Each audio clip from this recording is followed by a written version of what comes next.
Surat Paulus yang pertama kepada jemaat di Tesalonika. Kemungkinan besar ini adalah surat paling awal Paulus, dan latar belakangnya ditemukan dalam kitab Kisah Para Rasul ketika Paulus dan rekan kerjanya, Silas, pergi ke kota Yunani kuno, Tesalonika.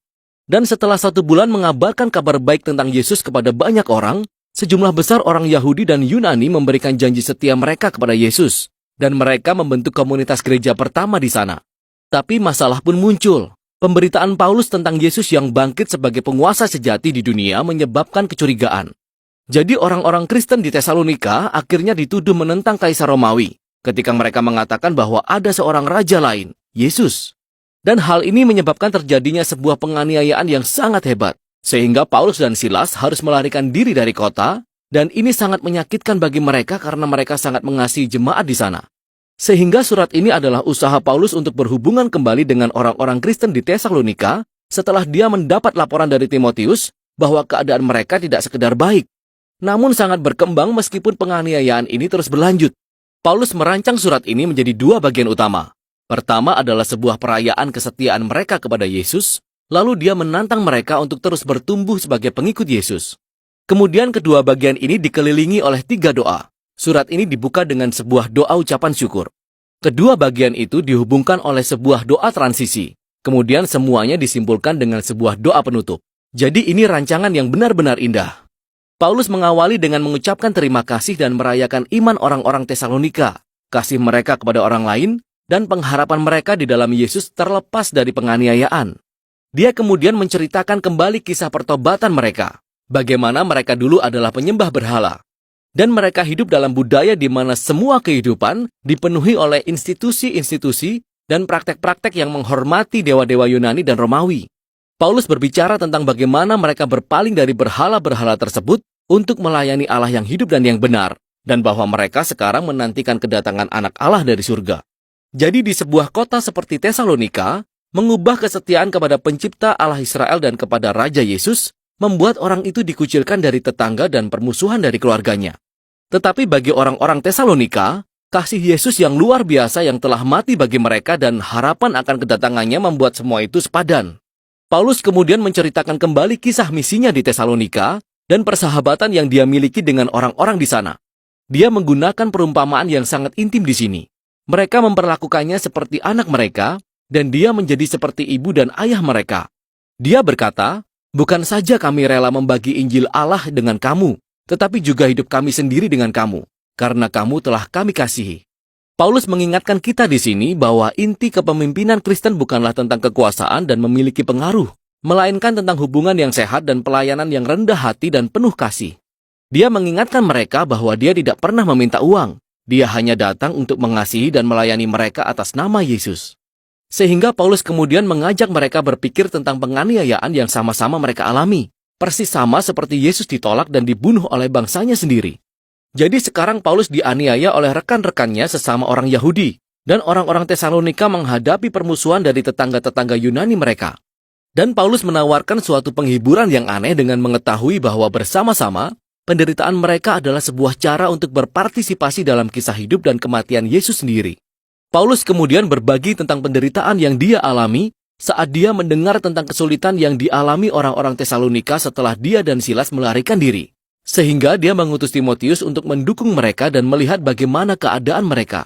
Dan Timotius bersukacita ketika ia dapati bahwa orang-orang Tesalonika semakin kuat.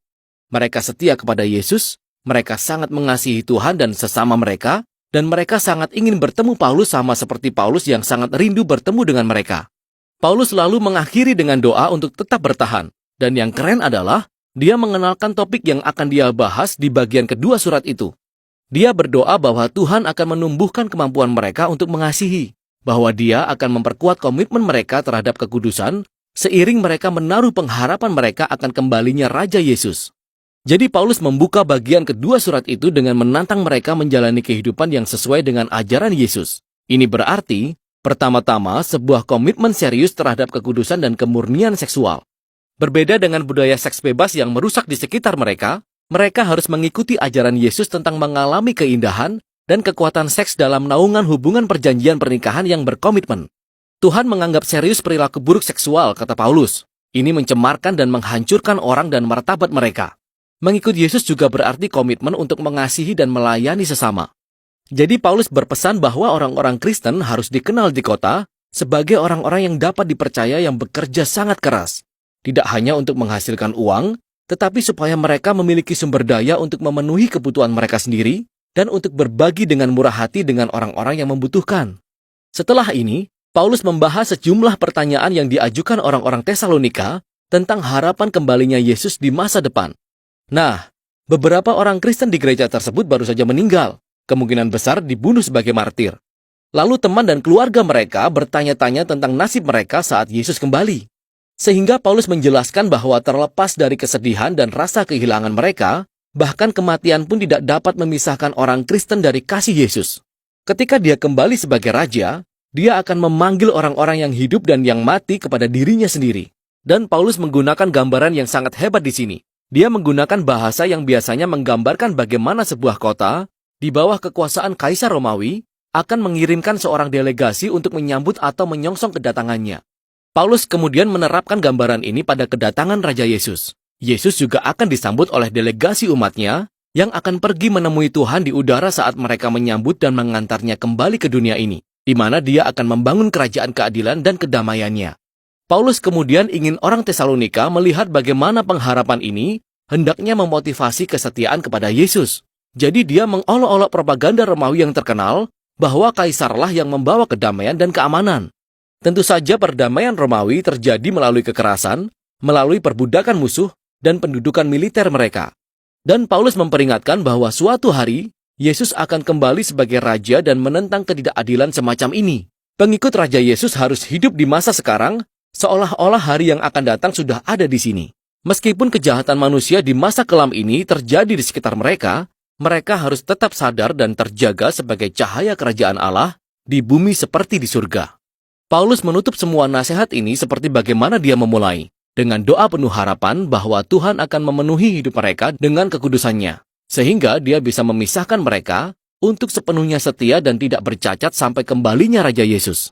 Surat 1 Tesalonika ini mengingatkan kita bahwa sejak awal, mengikut Yesus sebagai Raja telah menghasilkan cara hidup yang kontra budaya atau cara hidup kudus. Dan hal ini terkadang menimbulkan kecurigaan dan konflik antar tetangga kita. Namun tanggapan pengikut Yesus terhadap permusuhan semacam itu seharusnya selalu dengan kasih, menghadapi lawan dengan kasih karunia dan kemurahan hati. Dan cara hidup ini dimotivasi oleh harapan di dalam kerajaan Yesus yang akan datang, yang telah dimulai di dalam kebangkitannya dari antara orang mati. Jadi kekudusan, kasih, dan harapan masa depan, inilah isi 1 Tesalonika.